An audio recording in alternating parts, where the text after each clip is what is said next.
2019년 올해는 3.1절 100주년이 되는 해입니다. 이를 맞아 정부에서는 3.1절 대규모 특별사면이 예정되어 있다고 하네요. 지난 이명박근혜 정권 당시 많은 사람들이 억울하게 탄압을 당했기 때문에 정말 반가운 소식이 아닐 수 없습니다. 사면 검토 대상에는 사드 반대 집회, 밀양 송전탑 반대 집회, 제주 강정마을 해군기지 반대 집회, 세월호 관련 집회 등에 참가하여 처벌받은 사람들이 대거 포함되어 있다고 하는데요. 이런 상황에 사면에 포함되길 바란다며 청와대 국민청원까지 올라온 한 인물이 있습니다. 바로 광노현 전 서울시 교육감이시죠. 이분이 누구냐고요?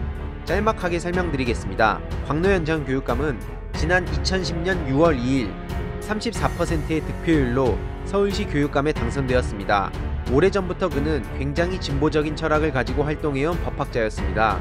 삼성 편법 승계를 문제 제기하기도 했고 국가인권위원회 설립에도 앞장서 2대 사무총장을 역임했고 인권연대 운영위원, 장애인 인권 문제 등 평소 인권 문제에도 관심이 많았다고 합니다. 특히 그는 학생의 인권에도 무척 관심이 많은 인물로 알려져 있는데요.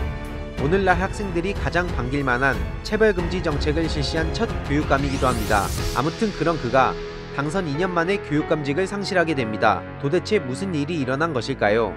교육감 선거 당시 같은 진보 진영의 박명기 서울교육대학교 교수에게 단일화 조건으로 2억 원의 금품을 지급한 혐의를 받았기 때문이라고 합니다. 그는 2012년 9월 27일 대법원에서 징역 1년형을 선고받으며 동시에 교육감직을 상실하였고 2013년 3월 29일 가석방되었다고 하네요.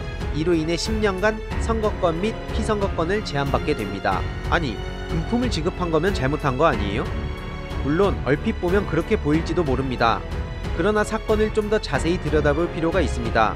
재판 과정에서 밝혀진 바에 따르면 교육감 선거 과정에서 그는 경쟁 상대에게 금전 제공을 약속한 적도 승인한 적도 없었다고 합니다. 결국 3심까지 가서도 그가 금전을 제공한 것은 선의이자 사전에 약속된 바가 전혀 없었음을 인정했다고 밝혀지죠. 심지어 헌재 판결에서도 3인의 위헌 의견이 나왔다고 합니다.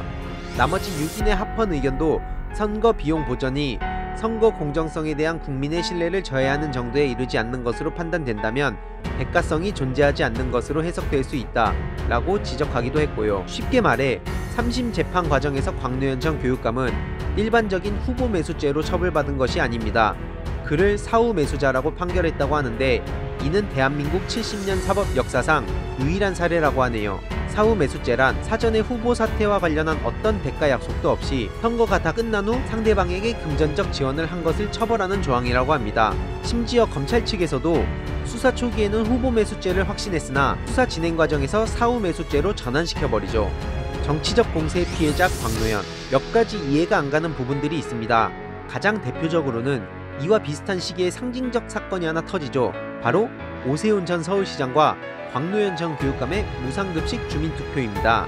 다들 아시다시피 여기서 오세훈 전 시장은 참패를 하고 결국 시장직에서 물러나게 되죠. 그리고 광노현은 이명박 정부 당시 집중사찰을 받았습니다. 수도 서울의 첫 진보교육감인 광노현 전 교육감이 이명박 정권 입장에선 굉장히 눈엣 가시였을 테죠. 그러다 보니 재판도 받기 전 수사 과정에서 검찰과 언론이 합심하여 피의 사실을 유출시켰고 자연스레 여론은 싸늘해져 갔습니다. 아무튼 결국 이렇게 그는 이명박 정부의 정치적 희생양이 되고 맙니다. 이외에도 박근혜 탄핵 당시 밝혀진 사실인데 고 김영한 민정수석의 비망록에 따르면 김기춘 비서실장이 광노현 전 교육감을 2차례나 고발하라고 지시했다고 하네요. 2017년 9월 25일 국정원 개혁발전위가 발표한 이명박 정부 국정원의 심리전 활동 내용 자료에 의하면 국정원이 나서서 광노현 죽이기 심리전을 수행하였음을 알 수 있습니다. 참... 아니 하필 광노현 전 교육감이 국정원 불법 사찰 대상 중 유일하게 포함된 교육계 인사이고 하필 오세훈 시장의 사임에 큰 기여를 했고 하필 진보 성향의 교육감인 이 모든 것들이 전부 우연의 일치일까요? 아무튼 결국 그는 그렇게 유죄를 선고받게 됩니다. 개인적인 생각으로는 이러한 역사의 흐름을 보면 진보의 길은 정말 멀고도 험한 것 같습니다. 물론 어떠한 사건이든 당연히 예민하고 비판적인 시각으로 들여다볼 필요는 있습니다. 하지만 서울 시민들의 손으로 뽑은 직선제 교육감을 당선 무효시키는 과정에서 의심가는 정황이 한두 가지가 아닙니다. 이보다 훨씬 정밀하고 명확한 팩트가 있었어야 한다고 생각하기도 하고요. 아무튼 저는 광노현 전 교육감을 정치인이라기보단 혁신교육에 앞장서온 학자이자 교육행정가로서 그를 바라봐야 한다고 생각합니다. 청와대 국민청원 링크도 아래 첨부해두겠습니다. 아무쪼록 이번 3.1절 대규모 특별사면에서 광노현청 교육감뿐만 아니라 억울하게 투옥을 당하신 분들이 제자리를 찾길 바라는 바이며, 더불어 이를 계기로 교육계와 한국 사회의 대전환이 이뤄지길 바라는 바입니다. 그러기 위해선 정말 많은 사람들이 이러한 사회 문제에 관심을 가지고 보다 올바른 시각으로 세상을 바라볼 필요가 있겠네요. 오늘은 여기까지 하겠습니다.